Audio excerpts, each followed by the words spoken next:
महापौर ऋतू तावडेकडनं घाटकोपर ते दादर एसी लोकलनं प्रवास, पंतप्रधान मोदींच्या इंधन बचतीच्या आवाहनाला पाठिंबा.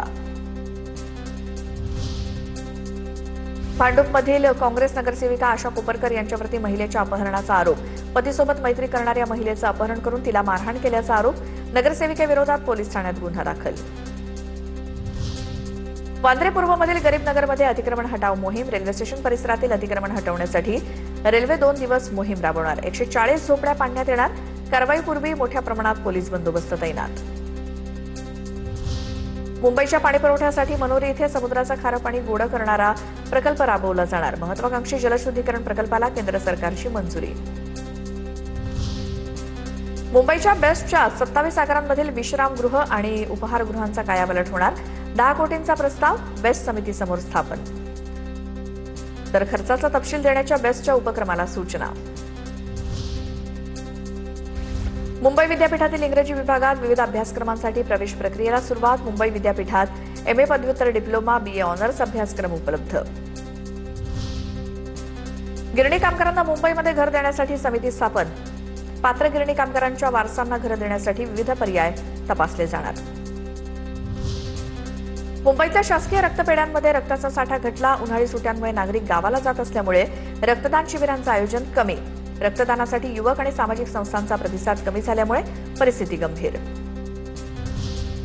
मुंबई विमानतळावरती कस्टम विभागाकडनं 3.15 कोटींचं सोनं जप्त. तस्करी करणाऱ्या 2 आरोपींना अटक.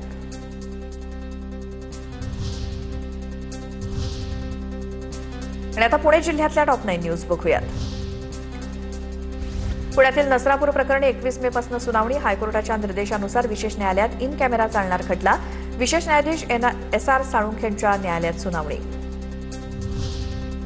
पुण्यातील भोंदूबाबा वैद्यचा जामीन फेटाळला. दैवी शक्तीच्या नावाखाली अत्याचार. अतिरिक्त सत्र न्यायाधीश DP रागेट यांनी जामीन फेटाळला.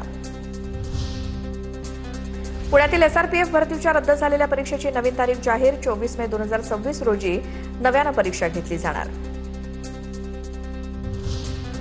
पुणे पोलीस दलात वरिष्ठ अधिकाऱ्यांच्या बदल्या. डॉ. संदीप भाजी भाकरे वाहतूक उपायुक्तपदी तर डॉ. सागर कवडे परिमंडळ 3च्या DCP पदी नियुक्त.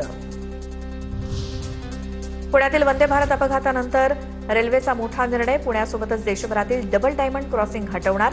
मुंबई सोलापूर वंदे भारत एक्सप्रेसचा पुणे स्थानकाच्या यार्डात चाक घसरून अपघात झाला होता.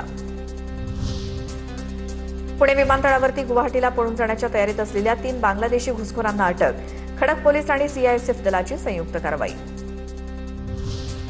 कांद्याला चांगला दर मिळत नसल्यामुळे शेतकऱ्यांची नाराजी. सरकारनं जाहीर केलेले दर मिळत नसल्याच्या शेतकऱ्यांच्या तक्रारी. पुण्याच्या कांदा मार्केटमध्ये कांद्याला 5 ते 7 रुपये प्रति किलोचा भाव. पुणेकरांसाठी अल्पदरात सौर वीज योजना. शासन अनुदानातनं केवळ 2.5 ते 10 हजारात सौर प्रकल्प मिळणार.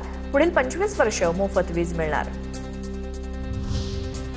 पुण्याच्या खेडमधील वाईट करंडे वस्ती भागामध्ये विद्युत तारांमुळे भीषण आग. आगीत 11,000 कडव्याच्या पेंढ्या जळून खाक. शेतकऱ्यांचं 4 लाख रुपयांचं नुकसान.